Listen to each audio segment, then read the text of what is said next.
Yeah, Dave, according to the NFTA officials I spoke with, if UB maintains its Stampede bus service for students after the light rail extension is built, the project goals cannot be achieved. You remember that lively public meeting earlier this week about the planned light rail extension from UB South to UB North and beyond, right? Well, if not, let me refresh your memory with some sound bites. We don't need it in this area. It's here for the students.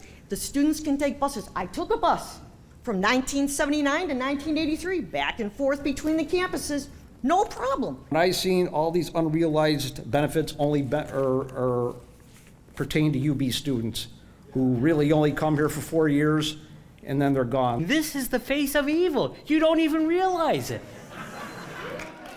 They call that heel heat in the pro wrestling business. So one of the big focal points of the project is UB students utilizing the proposed 7-mile light rail expansion. However, right now, UB offers its Stampede bus service, which has a ridership of more than 2 million every year. Critical lifeline for students going between campuses, but also area retail and grocery stores so students who live on campus can shop. A big what if with the proposed rail expansion by the NFTA is whether or not the project goals can be accomplished if UB students don't use the light rail system. I took that question to project manager Jeff Amplement. This is not a UB project.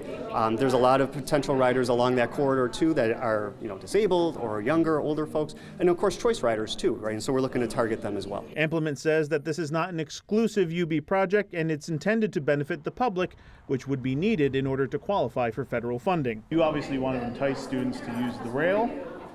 Does this project work if UB maintains its UB Stampede service? You know what, it really actually doesn't. I mean, that's over 30,000 students they have there at the North Campus, faculty and staff, that are a key component to the ridership. Amplement says that UB is already looking at its options regarding its bus service that it offers students. And I think there is an appetite there for them to get away from the Stampede service. So I think we're going to have a good mix there of UB student riders, but also discretionary riders. A spokesperson for UB tells me in part, quote, if light rail becomes a reality, the university would curtail current transportation between campuses while continuing circulator park and ride style shuttle services within campuses. Now, according to the draft environmental impact statement, the NFTA expects just over 19,000 riders between UB North and South campuses on the rail by the year 2045 if they build it. On your side, Nate Benson, Channel 2 News.